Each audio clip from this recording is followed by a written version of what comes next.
thought I'd bring you guys on my morning run. Just 50 minutes out in the park right next to my house. Very convenient. Love it. I get in some exercise and my digestion starts working better. So I highly recommend getting out in the mornings. Today's topic is fat on a fruit-based diet. So I've been getting a lot of questions about this, and all I have to go on really is my experience. And I'm so active that I don't really think it's fair to compare me to other people. I have many days where I work out 3 hours a day between distance running and yoga, and my experience on a fruit-based diet has been that, now I'm not being objective about this, but it looks like I've lost belly fat, but I haven't lost any overall weight.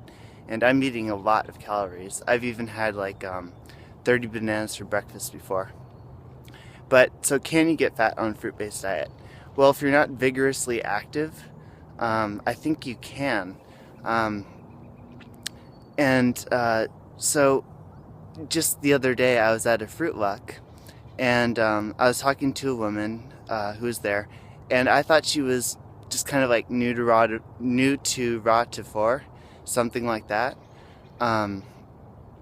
And it turned out she wasn't. She's been 11 years very strict high carb raw vegan, and I completely believed her. I don't believe she's sneaking in McDonald's or salt.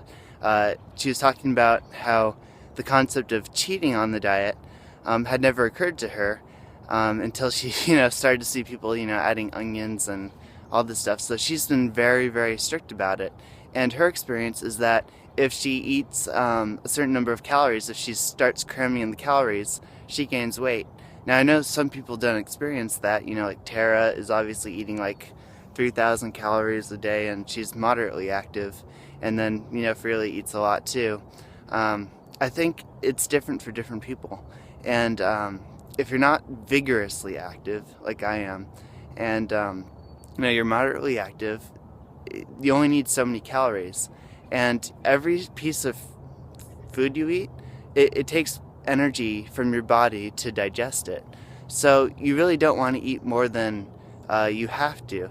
That said, I don't think people should calorie restrict. I think you should eat until you're satisfied. And I think when you come to this lifestyle at first, and by this lifestyle I mean the 100% high carb raw vegan, I think what happens is that things are digesting so much easier, and you're eating so many less dense foods that you start to feel really light, and you don't feel full in the same way, and you've got to get used to the change. And I think during that transition phase, it might be absolutely necessary to cram in the calories. I know I did it, and I don't regret it. I think that's a good move. And if you gain some weight, so what? And maybe a couple months you start to get used to it, how your body feels, and then you can do the calorie calculations and how much you should, what are your energy requirements like, and that ranges, and just play around with it. You don't have to take it too seriously. So another thing I wanted to bring up is that if you gain 10 pounds, it's not a big deal. Rice and Raw, I think her name's Sasha, she just did this really great video where she talked about guys not necessarily not liking skinny girls any more than fatter girls. I can just say in my own personal experience, 10 extra pounds has meant nothing to me in the past. So the women I like, they go from very thin to extra 10, 20 pounds. So I think I just want to bring up that personality and energy are bigger things I think people look for than thinness. So it's not everything, and yeah, you can. I think you can get fat on fruit. Can you get obese on fruit? That would be pretty tough. But yeah, you can be overweight on fruit. Some people like me, because we're so active, we just go right through it. I don't think it's that way with everyone.